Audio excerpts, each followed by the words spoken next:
योगेन चित्तस्य पदेन वाचां मलं शरीरस्य च वैद्यकेन योपाकरोत्तं प्रवरं मुनीनां पतञ्जलिं प्राञ्जलिरानतोऽस्मि आबाहुपुरुषाकारं शङ्खचक्रासिधारिणं सहस्रशिरसं श्वेतं प्रणमामि पतञ्जलिम्। गुरुर्ब्रह्मा गुरुर्विष्णुर् गुरुर्देवो महेश्वरः गुरुः साक्षात् परब्रह्म तस्मै श्रीगुरवे नमः। हरिः Om. So in the previous session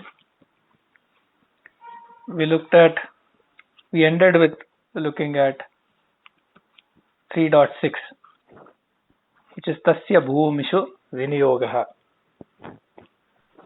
So firstly, in the third chapter we started by looking at dharana, dhyana, samadhi, and how we also looked at how the samadhi, when considered being part of one of the 8 angas, one of the ashtangas, how does that relate to samadhi when viewed as yoga being samadhi, yoga samadhi. Then we also looked at how it relates to samprajnata and asamprajnata and so on. In Sutra 3.4, Trayam Ekatra Sanyamaha introduced the term called Sanyamaha, which is the name for Dharana, Dhyana and Samadhi together. Then we looked at the Phalam, or what happens when that Sanyama is accomplished. So, Tajjayat Prajna Lokaha 3.5. And then in 3.6, Tasya Bhumishu Viniyogaha, we saw how there are multiple stages where Samadhi will progress depending on what is the alambanam or the dheya vastu on which that Samadhi takes place. And how also, while there is a sequence, there is a certain ordering, how the Ishvara's grace can also help a yogi directly go on to a higher stage without having to go through all the intermediate stages and so on. So that we looked at 3.6. Now we look at 3.7, that says Trayamantarangam Purvaebhyaha. So Trayam here refers to the 3 angas: Dharana, Dhyana and Samadhi. So these 3, it says, the sutra says, Antarangam, Trayam Antarangam. So these 3 can be referred to as Antarangas. In Antaranga can be loosely translated as the inner angas. Once again, it needs to be clarified that inner angas does not mean that in some sense this is within the body and the other angas, yama, niyama, asana, pranayama, pratyahara are external. So that is not what it means. Because here, firstly we have to understand angas of what? What is the angi? So it is not the angas of a yogi. The reference is not to a yogi or the yogi's body, etc. These are angas of yoga. And therefore, with an understanding of yoga as samprajnata, asamprajnata, samadhi, these 3 are antarangas for that yoga, for the samprajnata samadhi, compared to purvebhyaha, means relative to the first 5, these 3 can be referred to as antarangas. So that is what the Sutra 3.7 says, means when it says Trayam Antarangam Purvebhyaha. Now, Vyasa gives a very brief bhashya on this sutra. It is just one sentence. So Vyasa says, Tat etad dharana dhyana samadhi trayam antarangam संप्रज्ञातस्य समाधेः पूर्वेभ्यो यमादिभ्यः पंचभ्यः साधनेभ्यः इति. So he's saying with sampragnata samadhi as the reference point, as yoga, these three, dharana, dhyana, samadhi, are the antarangas relative to the earlier mentioned ones, which is yamadi, yama, niyama, asana, pranayama, pratyahara. So relative to those five, these as sadhana, which means means, these means are the inner means or the more direct means, whereas the first five are bahirangas. And this we have discussed earlier as well. And there is a just to elaborate, we had seen that there may be certain exalted beings, rishis, maharshis, saints, etc., who are born with the right set of samskaras and already feeble, attenuated kleshas.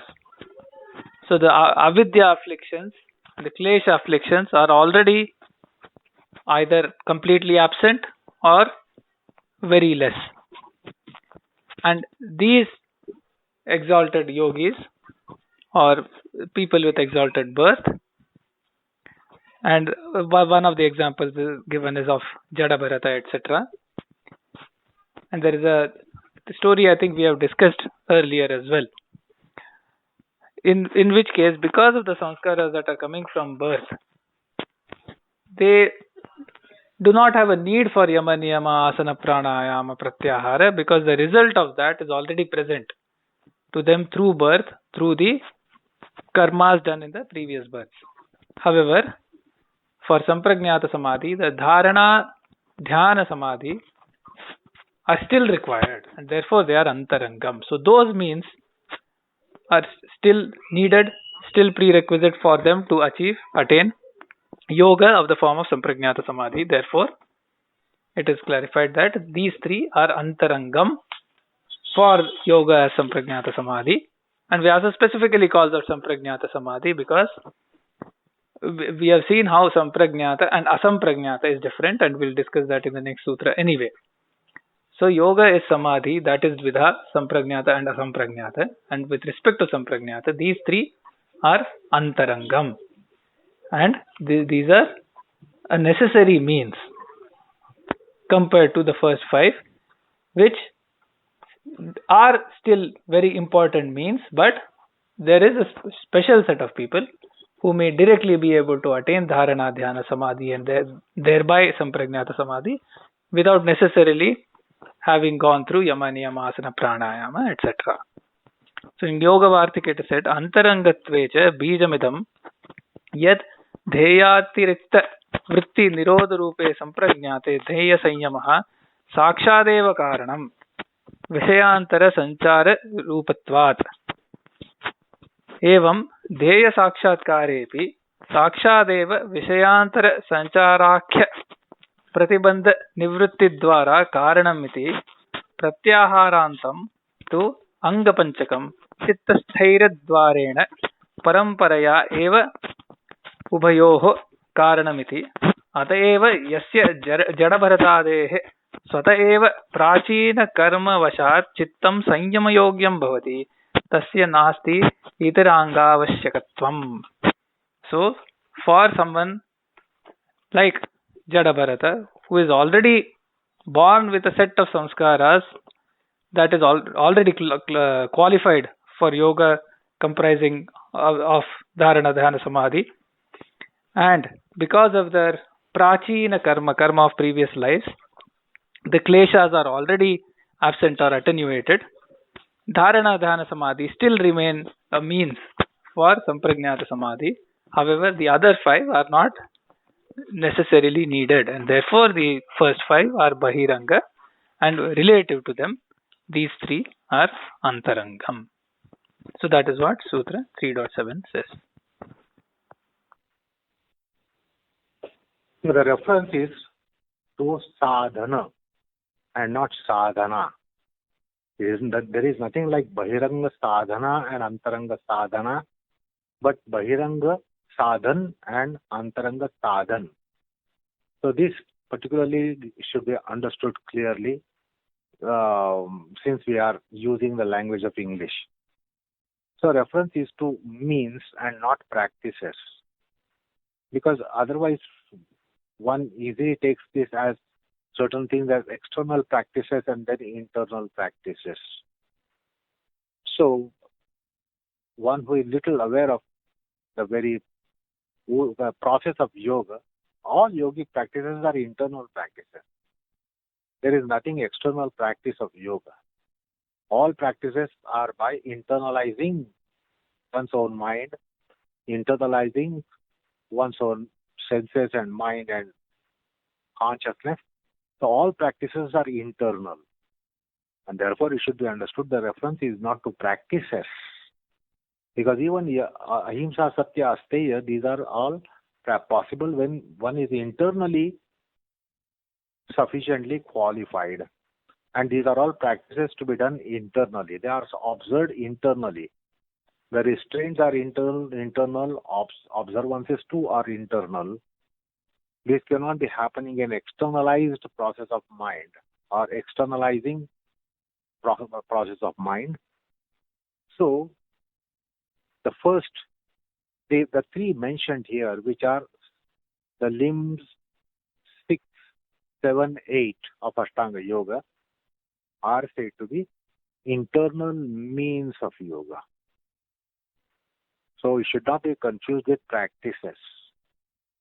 So there is the classification comes up to mention what is Antaranga sadhan, and then what is Bahiranga sadhan. Yamanyamadis are Bahiranga sadhan, means and not practices. And now Dharana, Dhyan, Samadhi are internal means, that is sadhana, and it can be in a way considered as core aspects of practices. So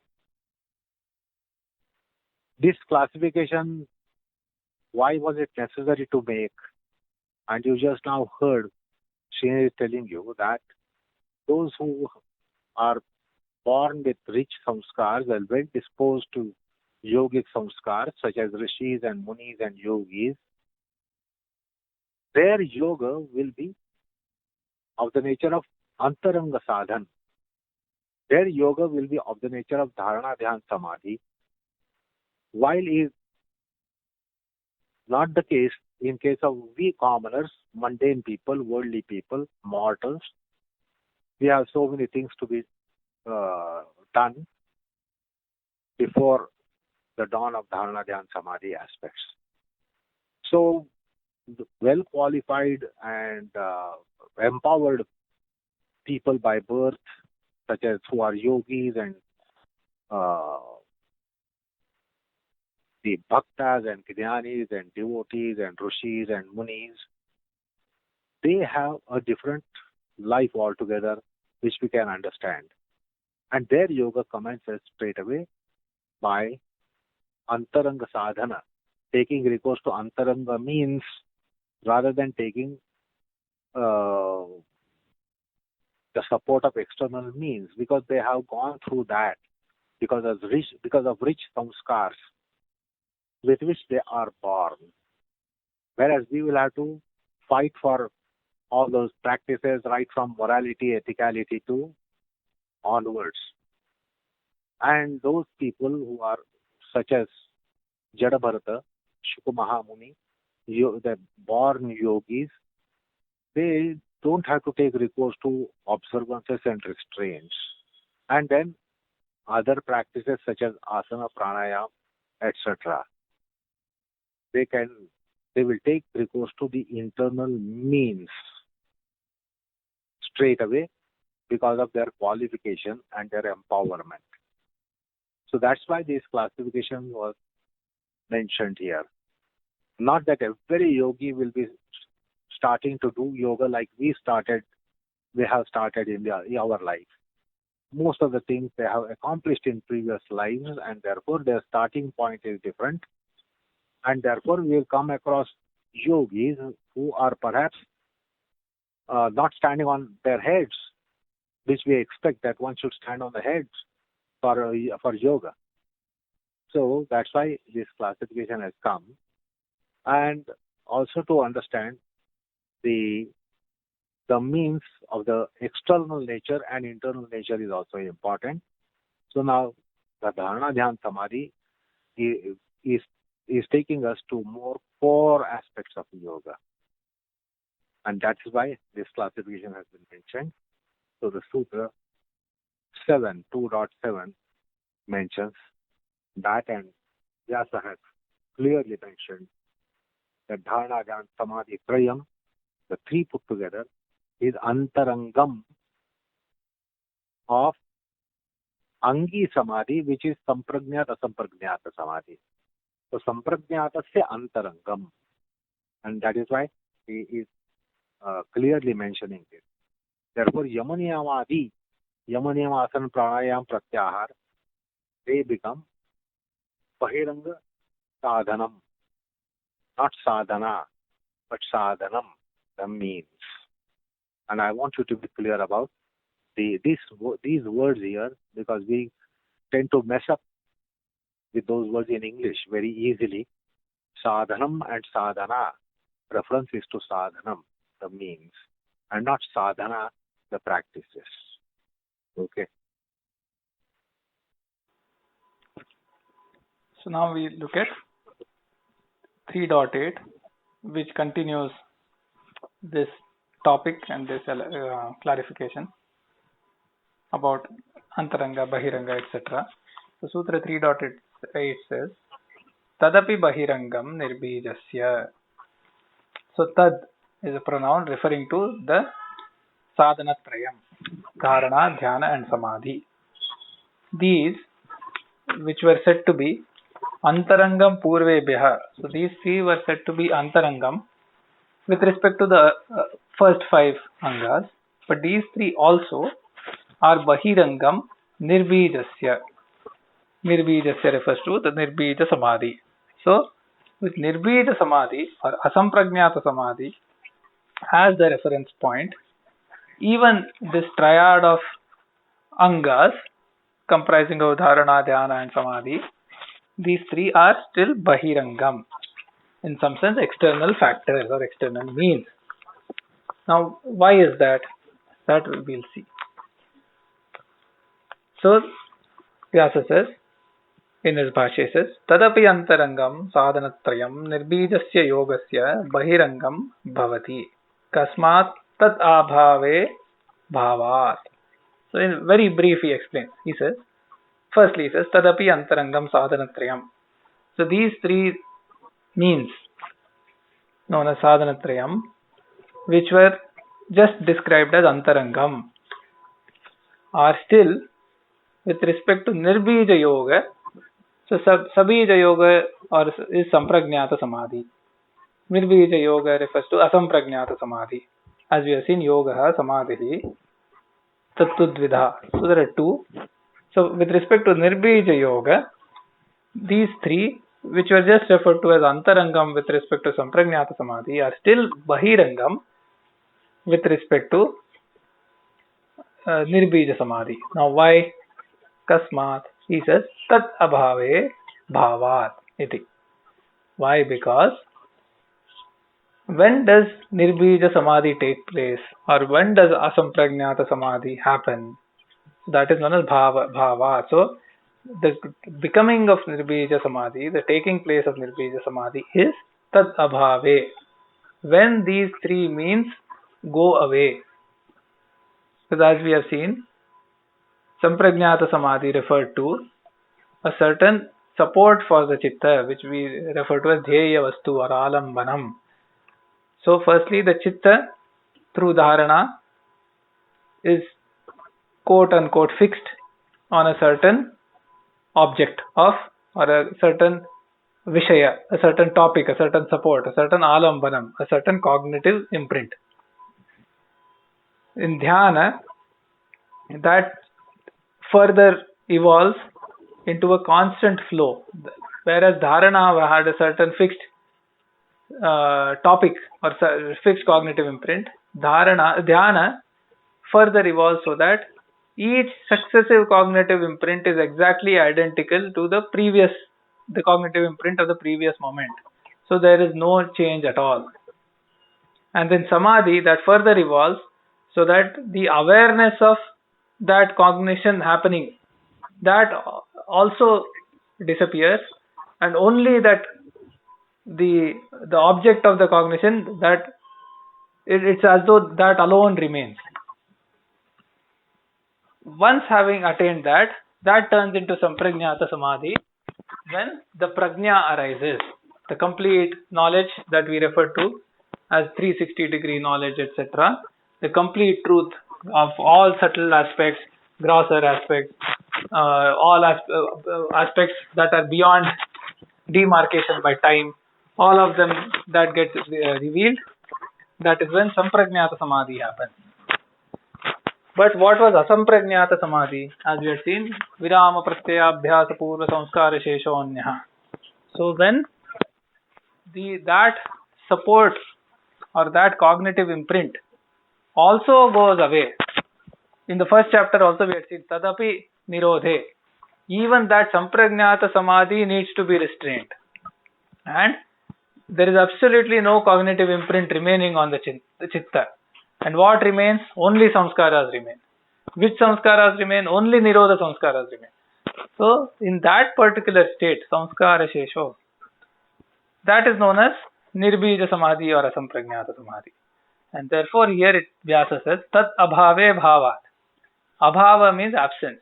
So, when there is the absence of whatever happened as part of dharana, dhyana, samadhi, firstly that needs to happen.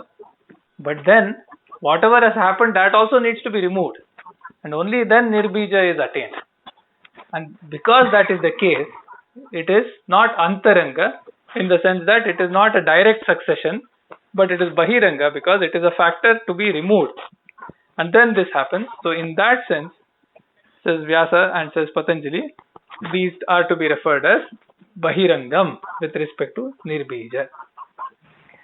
So again in another text it is said, nirbijasya niralambanasya shunya bhavana paraparyayasya samadehe etadapi yogangatrayam bahirangam paramparyena upakarakatvat.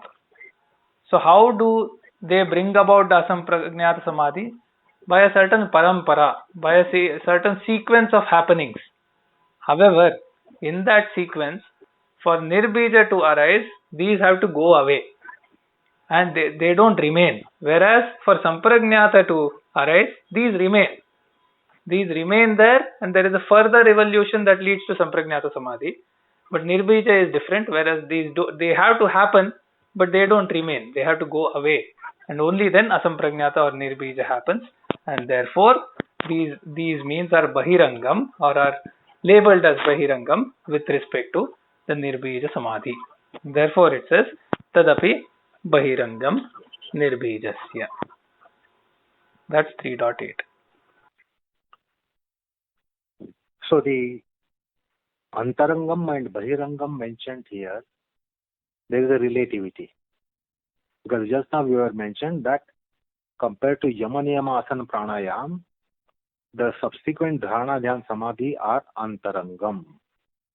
They are antarangam of yoga. But now he says that those described as antarangam become bahirangam for nirbija samadhi. So with reference to asamprajnata samadhi, nirbija samadhi, the dharana dhyan samadhi also become bahirangam. And that is why he says tadapi bahirangam nirbijasya. So antarangam, bahirangam are relative concepts considering the anga yoga and angi yoga. As just now in the earlier sutra you heard that somebody like Shuka Mahamuni, somebody like Jada Bharata, They were on such a high pedestal of consciousness or its evolvement that they did not have to do all those practices which we mortals do as yoga. And therefore, those are practices which they have gone through in their previous incarnations, or they are graced, and therefore, with the samskars, they are launching their yoga at a totally different plane that we commence our yoga. So similarly, dharana, dhyan, samadhi, that antaranga sadhan, antaranga internal means of yoga also drop out with reference to Nirbija Asampragnata Samadhi.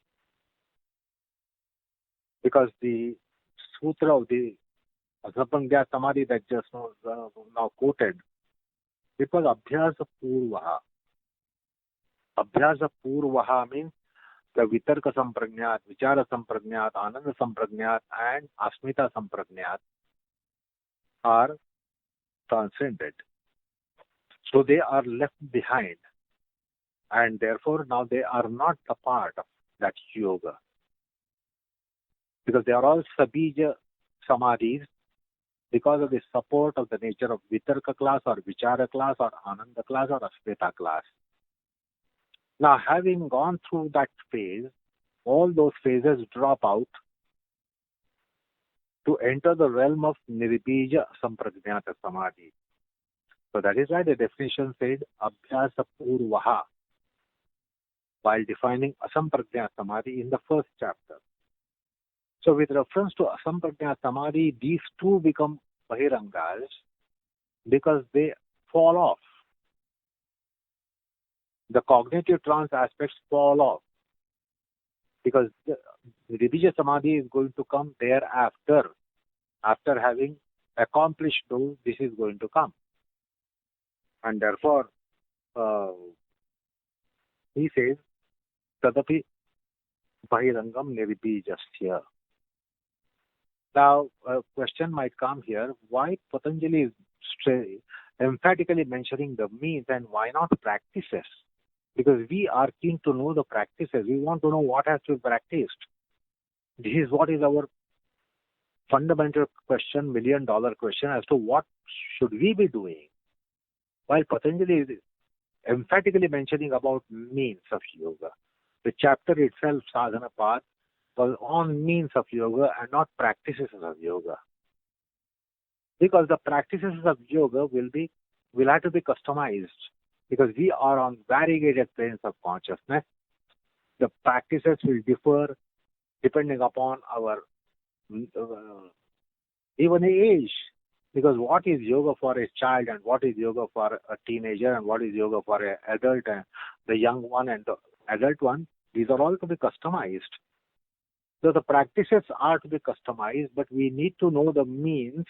So depending on means, considering the means, we can devise our practices.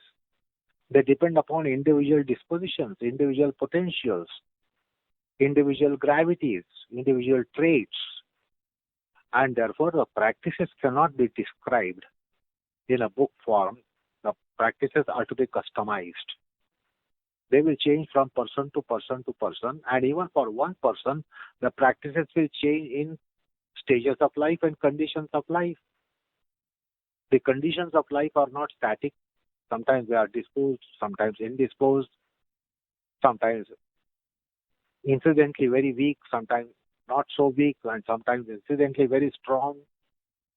So our personal changes, the conditions will be changing, and then our stages in life also will be changing. We'll be moving from infanthood to childhood to teenage to youth to adulthood, etc. So these are biological stages, and we will have to modify our practices depending upon those factors.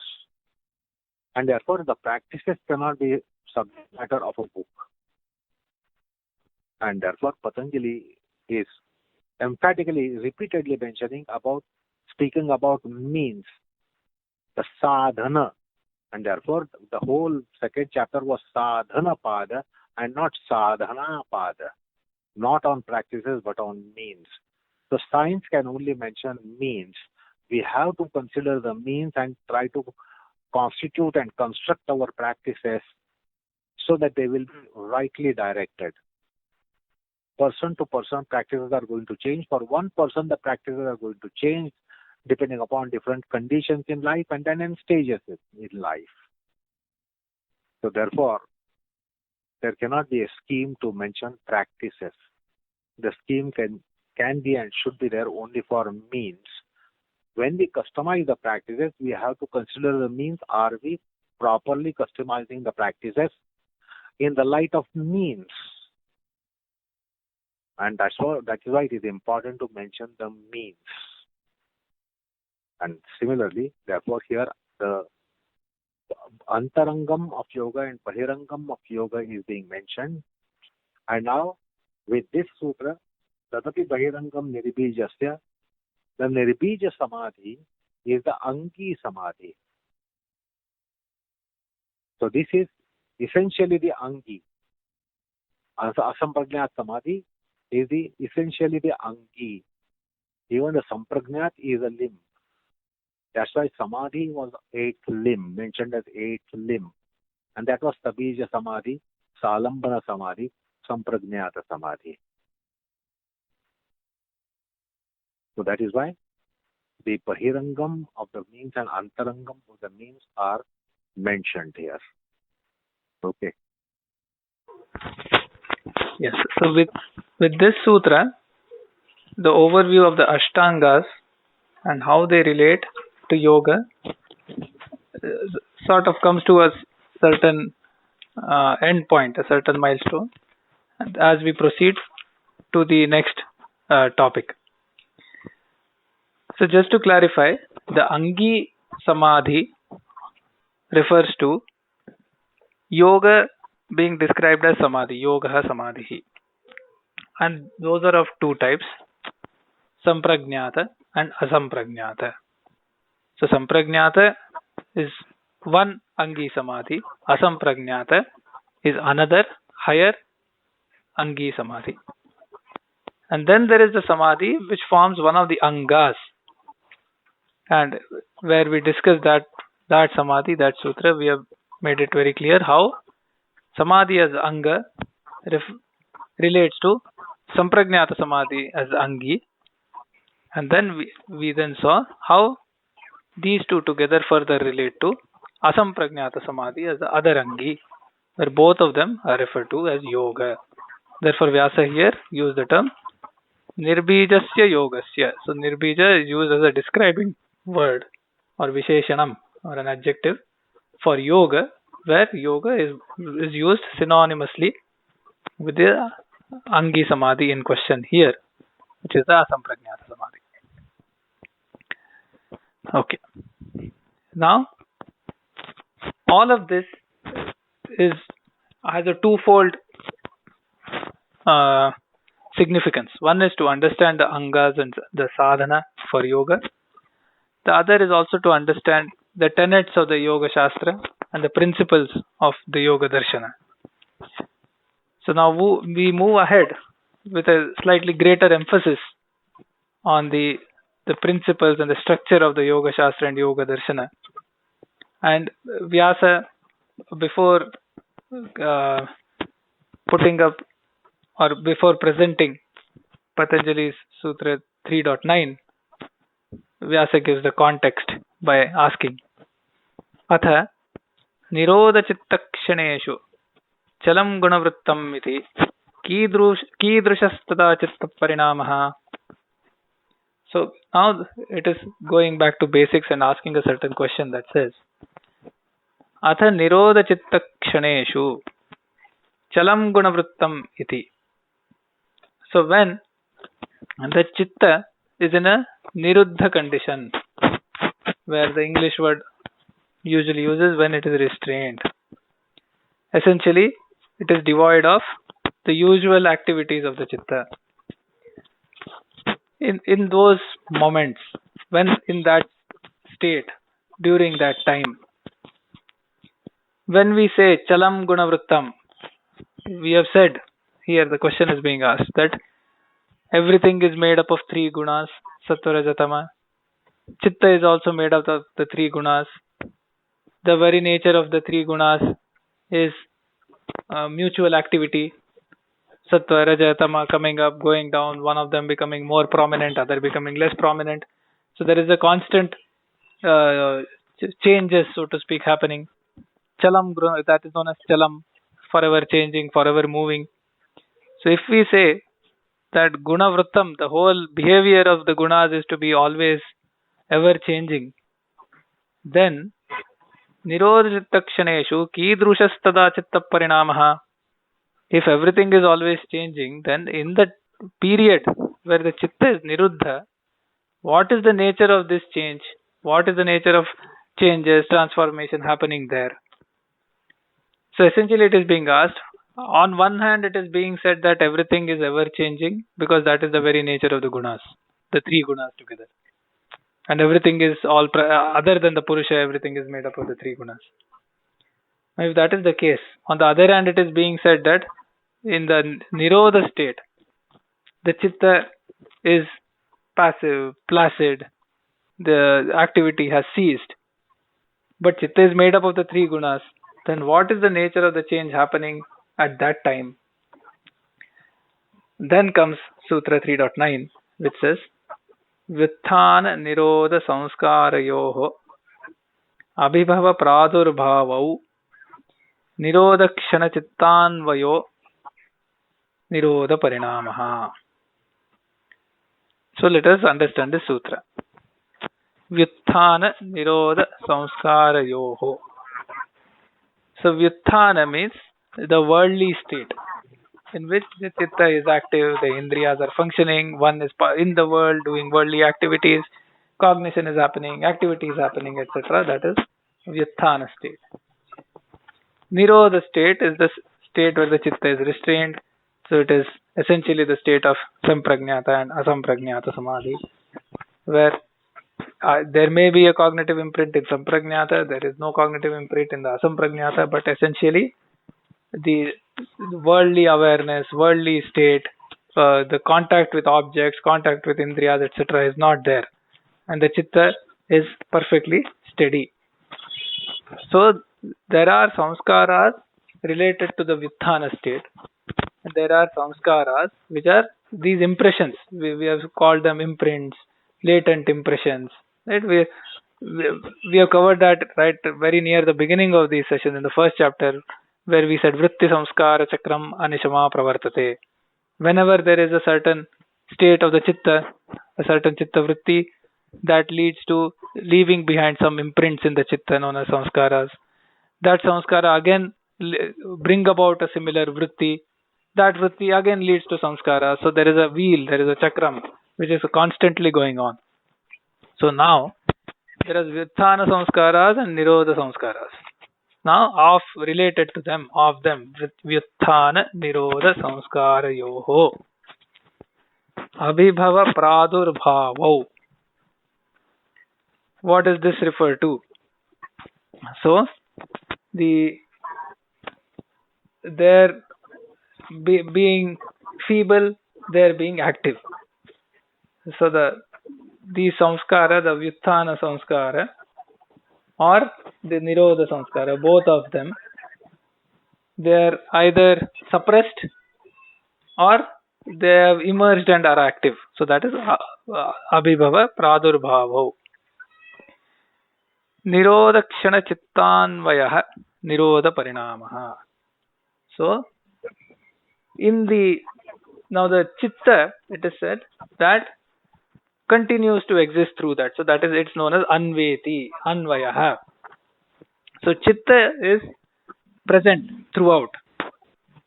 So chittam tatra Anvayaha, chittasya tatra avasthitihi. So chitta is present. While the chitta is present through that period, what is happening? The Vyuthana samskaras, they are being suppressed. So the worldly samskaras are being suppressed. The Nirodha samskaras emerge and are becoming manifest. So that is Vyuthana Nirodha samskarayoho Abhibhava Pradurbhavo. In that there is a, because the Nirodha Samskaras are now manifest, Nirodakshana Chittanvayoho, the Chitta being present through this period while this is happening, that is known as Nirodha Parinamaha. So that is the nature of the change, because that was the question that was asked. Kidrushas tada chitta parinamaha. What is the nature of the change in the chitta, transformation of the chitta? So firstly, in this sutra it is said, how from a worldly state of vyutthana, there is a transformation to nirodha, and that is happening, it is clarified, because of the samskaras, and the vyutthana samskaras are getting suppressed, the nirodha samskaras are emerging and becoming manifest, the chitta persists through this period, and therefore there is the parinama of the chitta, and that is known as nirodha parinama. That is the name given to this. So that is the meaning of the sutra when it says व्युत्थान निरोध संस्कारयोर अभिभव प्रादुर्भावो निरोधक्षण चित्तान्वयो निरोध परिणामः. So that is Sutra 3.9. Now Vyasa starts with his commentary. So once again, as we are reading through this, as we are learning this, there is a certain tenets of this particular yoga shastra and the darshana that is being described, and that is what is to be learned. So this is of, in some sense, also fundamental theoretical interest to be able to understand this framework. So Vyasa says, Vyutthana samskaras chitta dharma nate pratyayatmaka iti pratyaya nirodhe na niruddhaha. So firstly, an important point is made. They say Vyutthana samskaraha chitta dharmaha. So the Vyutthana samskaras, and we already talked about what is samskara and what is Vyutthana, the worldly samskaras. They are chitta dharma. So they are characteristics of chitta that reside in the chitta. So firstly, that point is made. Vyasa clearly says what are these Vyutthana samskaras. Those are things that are characteristics of a given chitta that reside in the chitta. Nate pratyayatmaka. So they are not of the nature of any particular cognitive imprint of the chitta. So it is not like pratyaya means jnanam, a cognitive imprint. Whether it is a rose, a lotus, a pot, it is ghataha, pataha, that is how it is said in Sanskrit. Or the normal jnana of a certain object, that is not what it is. So they na pratyayatmaka. So it is not of the nature of one of the different types of pratyayas or jnanam. Instead, these samskaras are something that reside in the chitta. They are characteristics of the chitta, they are chitta dharma. Nate pratyayatmaka iti pratyaya nirodhena niruddhaha. So it is not as though if that cognitive imprint is removed, they get restrained. So these are two different facets. Jnanam or cognitive imprint or pratyaya, and the particular Vyutthana samskaras. So it is not as though if in the worldly state we are looking at several things and that is causing the state of knowledge, let me shut my eyes, let me shut the room, let me remove all smell, sound, etc. And then therefore the Vyutthana samskaras will go away. So that does not happen, because Vyutthana samskaras, Vyasa said, they are not pratyayatmaka, and therefore pratyaya nirodhe na niruddhaha. Other way to also understand this is, the jnana or the pratyaya is not a upadana karanam for Vyutthana samskaras, but a nimitta karanam. So it is not the jnana or the pratyaya or the cognitive imprints, the cognition is not the material cause of the worldly state, but it is a nimitta karanam. It is they cause it, but they don't comprise of it.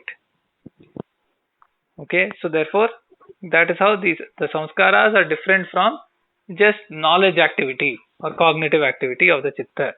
So just by stopping the contact of indriyas with vishayas, etc., and trying to stop the jnanam or the cognition, the Vyutthana samskaras are not going to be restrained, because they are chitta dharma of a slightly different nature. They reside in the chitta.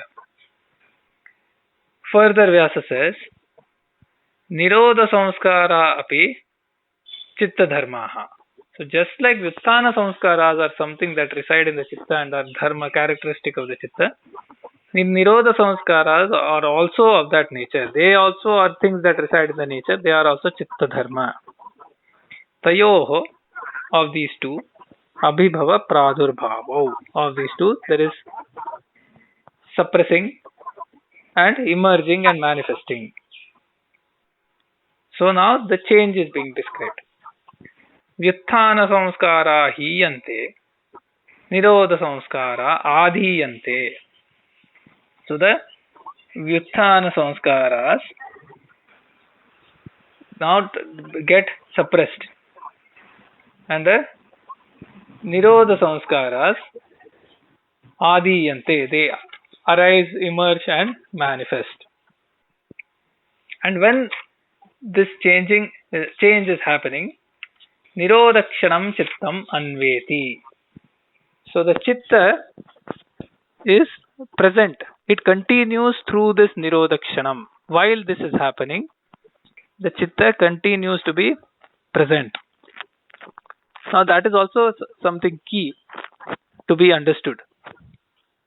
And so there is some background also to be known here, which I'll sort of briefly say. This dharma dharmi notion. Dharma is like an attribute, a characteristic. Dharmi is the thing that something is an attribute of, something is a characteristic of. So these are fundamental notions in different darshanas and philosophies. For example, in the Nyaya Vaisheshika system, it is a very clear dharma dharmi concept. There are gunas, there is dravya, and there is something is an attribute of another, something is a quality of another, etc. In some other systems, like for example, in certain schools of Advaita Vedanta, they may say there is no dharma at all, there is only dharmi. Because all dharma is, in the ultimate analysis, they say it is not real. Only dharmi is real. So then there is only dharmi, no dharma. In some other philosophies, like the Bauddha Matam, they may say there is only dharma, there is no dharmi. Because there is only characteristics, there is nothing permanent that underlies the characteristics. So this whole thing is of great interest to philosophers, how that is described. And the yoga, sankhya, etc., they are in a certain specific framework where they also have to explain how the dharma dharmi works. And here in the context of samadhi parinama, etc., that is being described. So in some sense it is very fascinating with this background to understand this. And therefore here it is said Nirodhakshanam chittam anveti. So the chitta as the dharmi, it persists, and it is the entity that is undergoing this change. Otherwise one may argue that when change is happening, and there is no underlying entity that is constant through it. Whereas here it is clearly said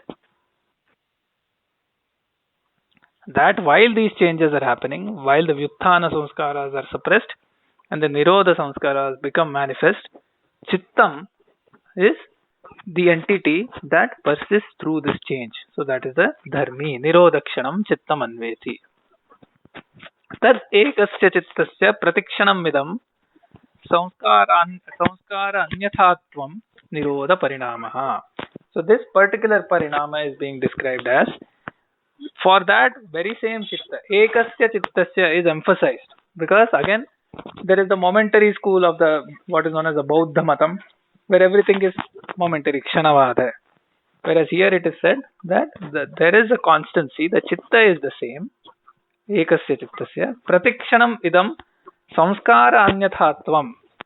It is moment by moment, the samskaras are changing in terms of what is being suppressed and what is becoming manifest.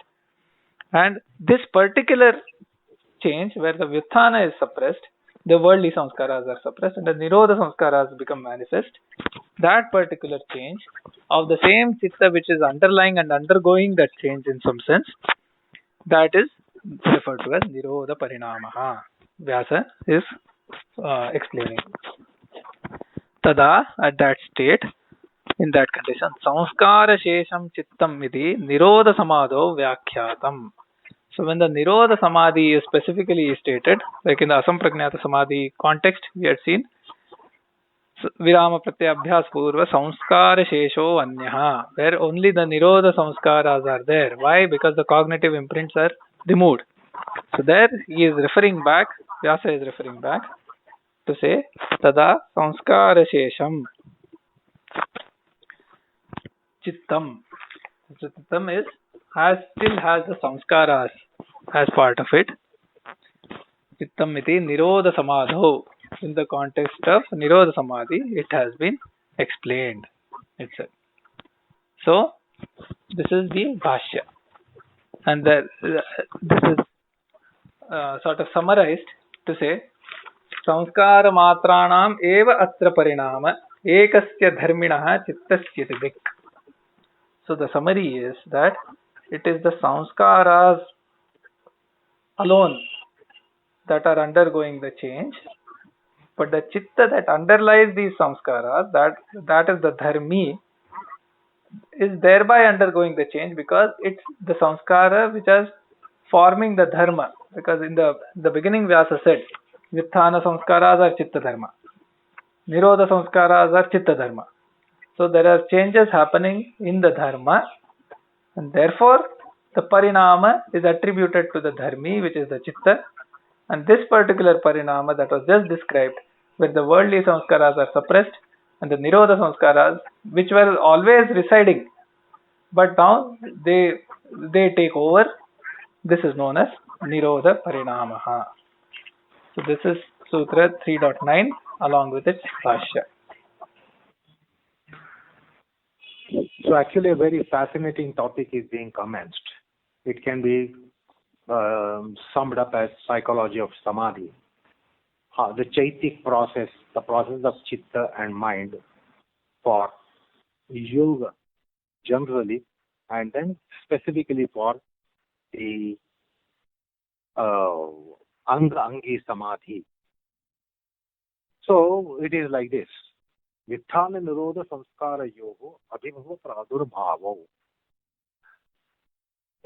Our mind works under two potencies.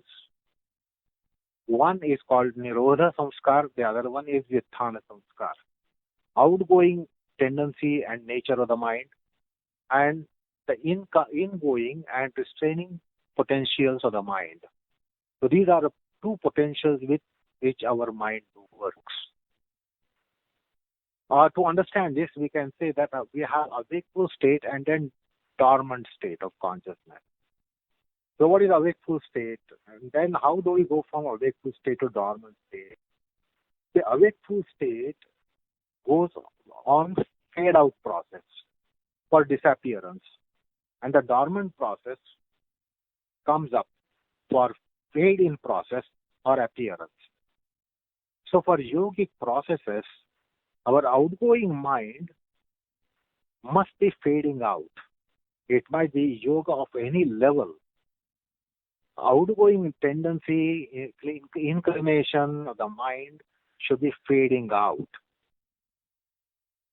And correspondingly, there should be fading in of restraining potentials, quietening potentials. Nirodha samskar or Shanta samskar, Prashantata samskar, samskars of placidity, quietude. So this is an important characteristic of yoga practices. Is it happening is to be taken note of, is to be noticed. That my outgoing tendencies, outgoing movements of the mind are slowly fading out by being replaced by ingoing mind or going towards restraint. And that's why Vitthana Samskara Adhibhava, which is suppression. The outgoing tendencies of the mind are suppressed, and correspondingly, what is on rise is Nirodha Samskar, the restraining potentials. So this is how a yogic transformation has to be tested. So that will tell us whether we are really in a yogic process. So for samadhi process, this is now being described here. How does this parinam take place? Antaranga sadhana, the mind, yogi going from dharana to dhyan to samadhi. And then antarangam, the bahirangam sadhana, bahirangam of it, and then going into antarangam of it. How all these things happen? It depends upon this process of abhibhava, of vyuthana samskar, and pradurbhava of nirodha samskar. Fading out of outgoing tendencies of the mind and fading in of ingoing, restraining, abstraction worldly mind, going inwardly mind. That must be appearing. So it's not just one thing going. Correspondingly, other potential should be surfacing. This is important. You just can't suppress the outgoing tendency of the mind, nature of the mind. It won't be yogic process. Correspondingly, there must be pradurbhava, appearance. So there is a disappearance aspect. Outgoing mind is slowly disappearing because of, or correspondingly, the ingoing mind or restraining mind is appearing. That's why he mentions this. Now both are in the chitta, as you just now heard. Therefore, chitta is the substrate. It can go either outwardly or it can go inwardly. It can go in unyogic channel or it can go in yogic channel. It can go into the unyogic corridor. Then we know the worldly things start manifesting, mundanity, materiality, and then havoc of tendencies. So they start taking governance when the chitta is going in a corridor of outwardliness called vyuthana. It is because it is impelled by vyuthana samskars. Now that must be discouraged. That must be fading out by giving arousal or rising up of nirodha samskars. Now both are happening in chitta. Therefore, as you just now heard about, chitta is the dharmi.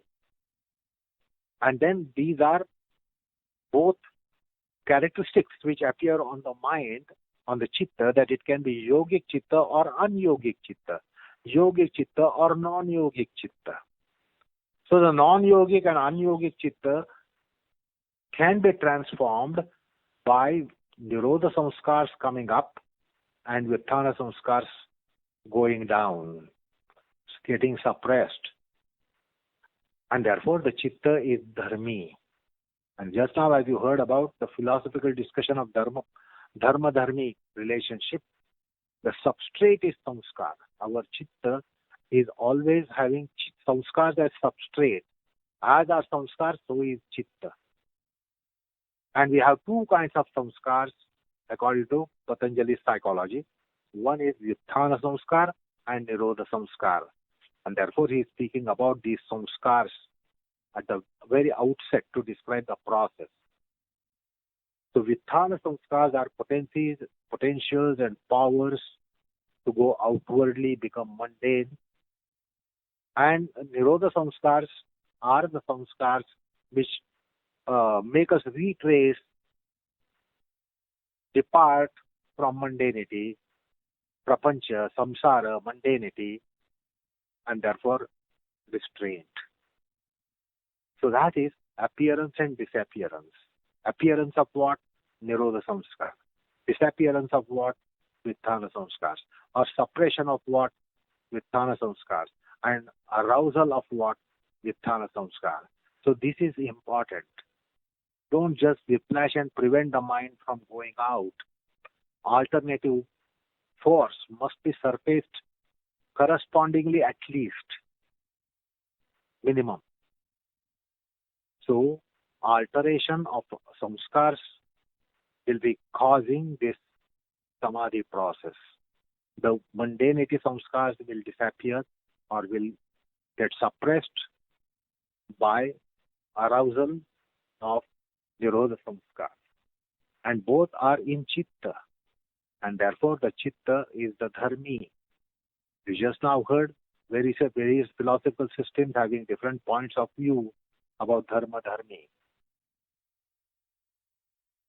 So substrate is chitta. It is chitta which becomes mundane, and the chitta which becomes yogic. Like it is you and me who come to a wakeful state, and it is you and me who go to dormant state.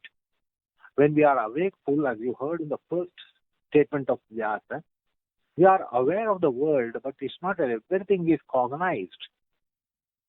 So therefore, the pratyaya is not there, although we are aware of the world, awake about the things around, but we don't take cognizance of everything.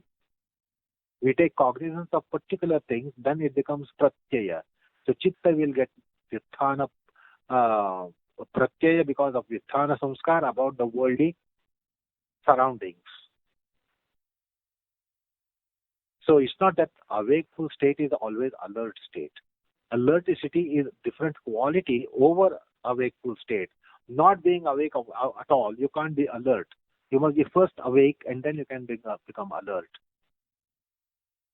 So Vyasa has described that what is Visthana samskar, and then what happens to chitta, what is Nirodha samskar, and what happens to chitta, and how yogic process is on proper track when there is Adhibhava of Visthana samskar and Pradurbhava of Nirodha samskar.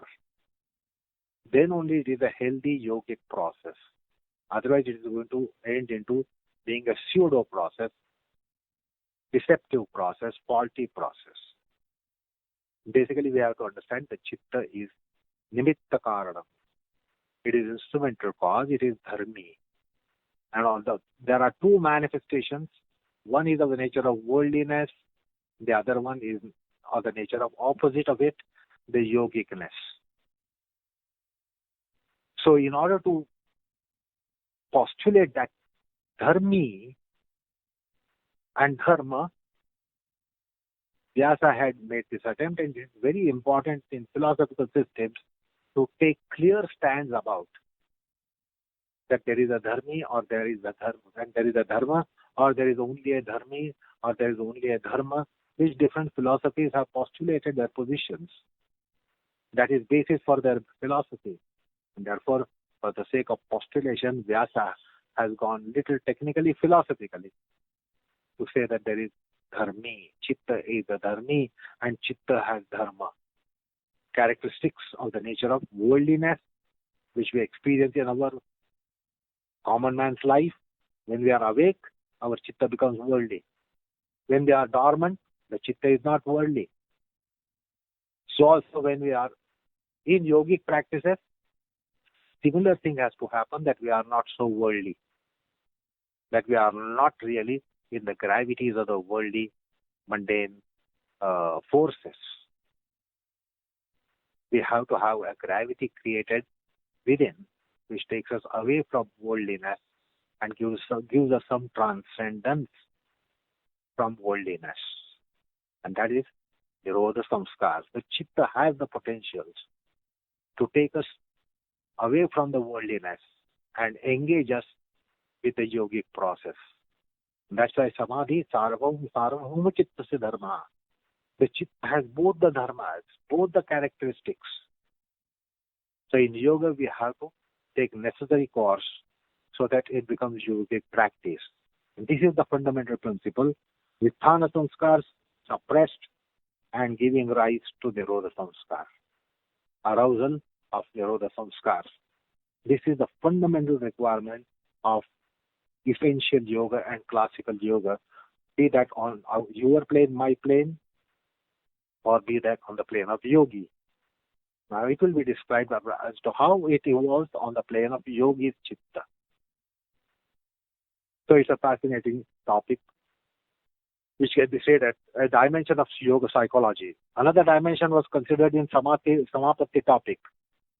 where we saw the Savitarka, Nirvitarka plane, Savichara, Nirvichara plane. So that was a dimension to explain Samadhi process, psychology of Samadhi. This is another dimension that Patanjali is introducing us. So that will tell us about transformation in yogic processes for you and me, and transformation of for you, yogic processes in case of a yogi who is qualified for Samadhi, empowered for Samadhi. Okay. Okay, so we stop here and we continue next time. Let's recite the shlokas on Guruji and stop for today. Vaignyanikam pravaktrutva आसनेषु कलाविदम् योगाभ्यासे च तत्त्वज्ञम् वन्देऽहं सुन्दरं गुरुम् योगवृक्षो हि लोकेऽस्मिन् यत्प्रेरणेन वर्धितः योगाचार्य गुरो तुभ्यं सुन्दराय नमो नमः. Thank you. Namaskar all of you.